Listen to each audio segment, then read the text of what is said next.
For a lot of the average kids who are not going to be able to get a pro career, are those schools making sure that they're actually getting a good education, that they're actually getting a degree, that if they get injured, their scholarships stick with them? Those are the kinds of things that I'd like to see the NCAA address. President Obama speaking to ESPN Tuesday.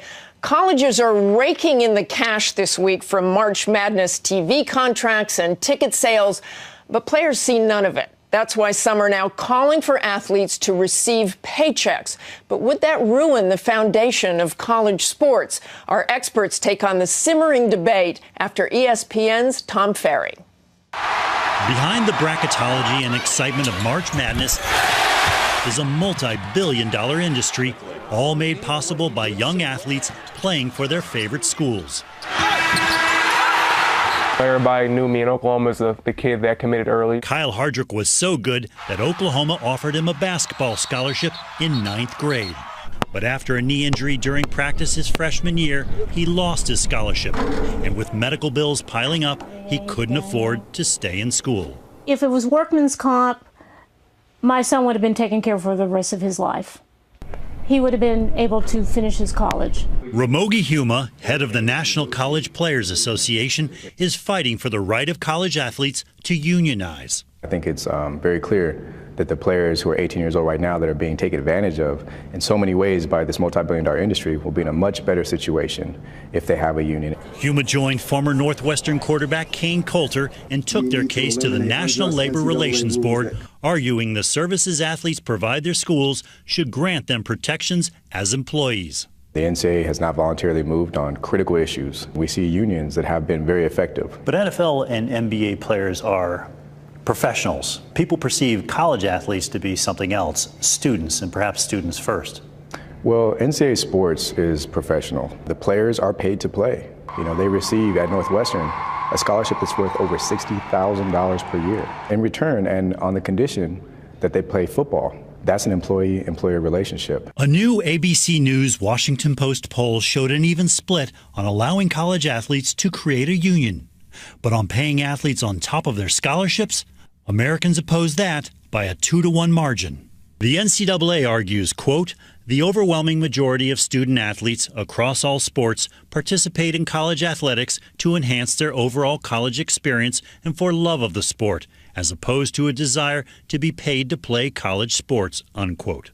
But does that college experience focus more on sports than education?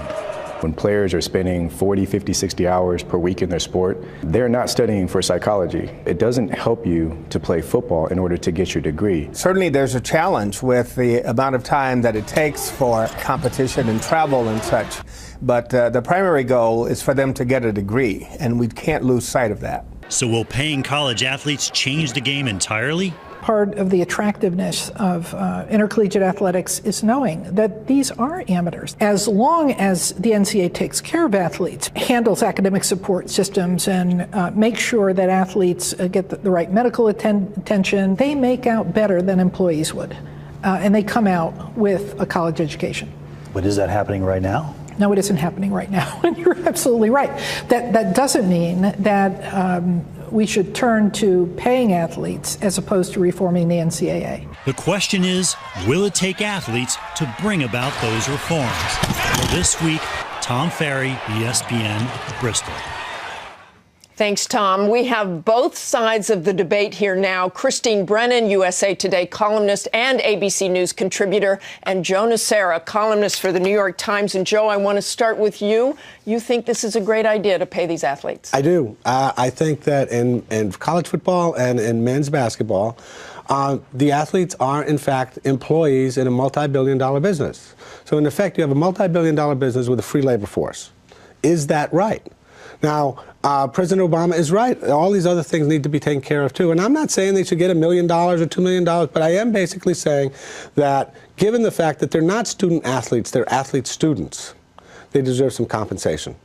Any argument there, Christine? I think so. Even with the student-athlete-athlete-student, You know, right? Joe, this is a multifaceted argument and conversation that's important for the nation to have.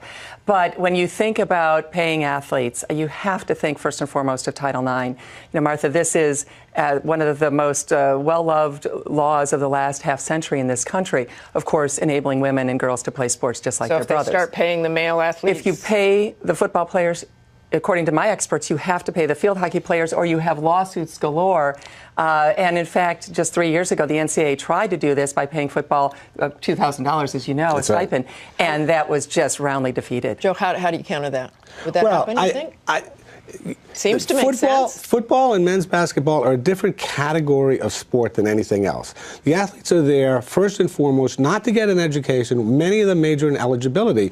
They're there to generate billions of dollars in revenues for the university. That's their job. So I do think it's a different case, and you're right, there would be litigation. That's okay. Yeah, well, of course, as you know, only about 10% of the major college teams, even football teams, even make money. They don't even pay for themselves. So the idea that they're generating the money to pay for field hockey or lacrosse or men's swimming isn't happening. Let's talk about injuries, though. And a kid comes in, he's injured. You heard in the piece there. Then they're out of the program. Then they're out of the scholarship. Then what happens? Should some things change? If they don't go as far as paying athletes as employees, should things change? The answer, I think, is yes. I think intelligent people can come up with decisions on how, if someone's injured, a young man or woman, while playing sports, how they're covered as they go on in life. And I also think the pocket change, the money to go to your grandmother's funeral, I think that's important to discuss as well. The NCAA has been a monolith for a very long time and has really been very unfeeling about a lot of these issues. And the main thing that needs to happen before anything else is there needs to be a real organization that can stand up for the players and push back on a lot of these rights issues. Pay notwithstanding, there are so many things that need to be done to just give the player a chance for the same rights as other students and the same deal as other students. Just quickly to you both, I love college football. My son plays Division III. Doesn't it change the game fundamentally if you start paying those athletes? How do the fans respond? Americans don't seem to want this. No, I think people would despise it, and I think it could ruin everything. And keep in mind also, they're already getting college scholarships. The value of that can be up to $250,000, plus all the exposure, the coaching, the fact they don't come out of college with student debt. There's a lot that athletes are being paid. Very quickly, Joe. People said that free agency would destroy professional baseball. It did not. Putting money in the pockets of players would not destroy college basketball and football. I think you're going to disagree forever. Thanks very much for joining us.